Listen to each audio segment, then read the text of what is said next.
Hello everyone, I'm Aaron, a birding naturalist. Welcome back to another video. It is June, which means it is Pride Month. Happy Pride. In honor of that, I wanted to take another look at the idea of homosexuality being unnatural, and actually an interesting spin on it. Not homosexuality, but homophobia being unnatural. Let's chat.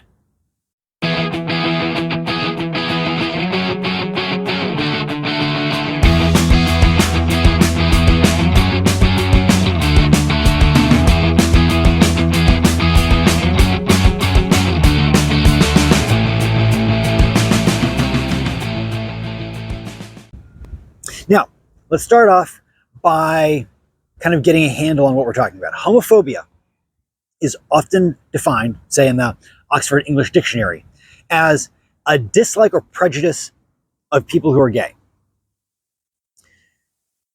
It's sometimes difficult to tell what is going on in the mind of another human being, and that's somebody that we can share a language with and actually directly communicate with, much less what is going on in the mind of another organism, an animal that is not a human, which we do not share a direct language with.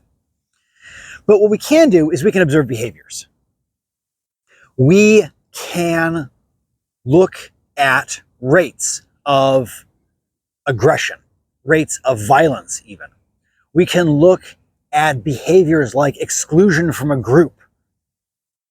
And we can try to take those observations and layer them on sort of existing conditions and see if there are any correlations. Now, does this prove causation? No, of course not. But we can look at strong correlations. When we do this to humans, we see that heterosexual people are aggressive, bully, violent against members of the LGBTQ community more than certainly the other way around, more than members of the LGBT community are violent and aggressive against each other, and in fact, even more on a sort of per capita level than heterosexual people are against each other. So that's kind of suspicious. That's kind of saying, that's an interesting correlation. Maybe there is something going on where heterosexual people express aggression and even violence against members of the LGBTQ community at higher than expected rates. What's going on there? And so from a behavioral standpoint, we'd call that homophobia. That seems to be the underlying issue that's explaining this pattern. This is definitely a pattern that we see in humans across many, many countries around the world, unfortunately. But what we don't see is that pattern playing out in any other species anywhere.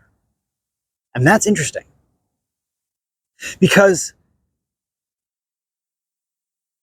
I've heard this even recently from leaders, from people with fairly big platforms, people who get listened to.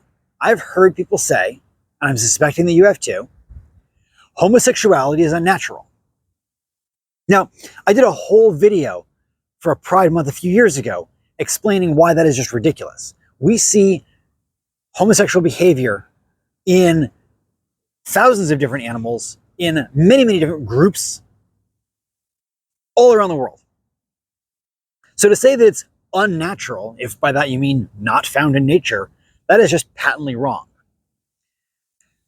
But one thing that does seem to be unnatural, and that is not found in much of nature, is homophobia, is the sort of differing rates of aggression, bullying, violence, exclusion, directed by heterosexual individuals of a species against, say, non-strictly heterosexual members of that species. There are the famous penguins who had Tango as a baby. These are two penguins that were male, and they formed a pair bond, and they lasted in that pair bond for years. They were never excluded by the other penguins in their colony. They never faced excessive bullying or violence from the other penguins in their colony. They were just accepted for what they were doing. There was a famous chimpanzee named Donna that the famous primatologist Franz de Waal talks about, who had female genitalia. She was sort of physically female, but she had some traits. She was a little bit hairier, more like a male. She was certainly burlier, a little bit more like a male, and she behaved a lot like a male chimpanzee.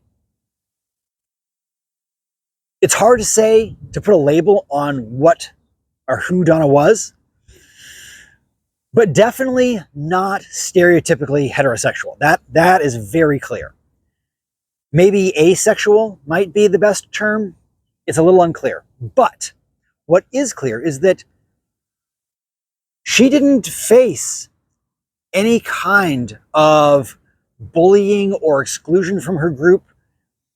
There was no violence directed at her different from the sort of norm of chimpanzee life. There are not lots of examples of these kinds of animals. It's a relatively understudied field, but I have never heard of an example of exclusion, of violence specifically correlated with gender expression or sexuality in any animal other than humans. And I've never met a primatologist or an animal behavior specialist who can come up with an answer, or come up with an example of this. I've asked several, I've been reading quite a bit about this. I've read many people, prominent people in the field, say that they don't know of any examples. And that's interesting. In a lot of ways, I actually find it kind of promising, because it means that homophobia in humans, it's a learned behavior. It's not something that's inherent to us. It's not genetically pre-programmed.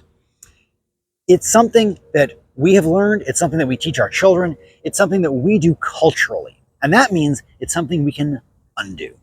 We don't have to learn this ourselves. We can unlearn it in ourselves. We don't have to teach this to our children.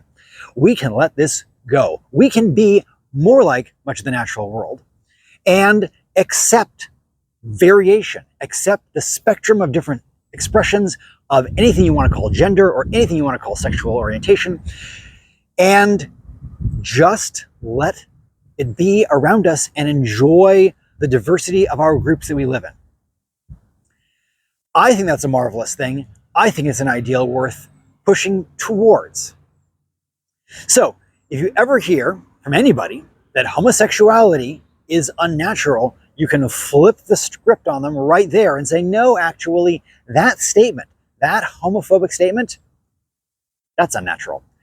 And if someone is concerned about what is natural and what is not, hopefully that makes a difference. So, to everyone out there, happy Pride. I will say that I am not a member of the LGBTQ community specifically, and if you want to hear more voices about what it's like to actually live this experience, if you want to know what it's like to be the target of this kind of bullying or violence or aggression, go and find members of the community and listen to them. As an animal behaviorist, as a biologist, I come with a different sort of toolbox, and I can use those tools to point these things out. And that's what I'm trying to do with this video today. So, it being Pride Month, happy Pride. Thank you very much for the view. And as always, enjoy the natural world.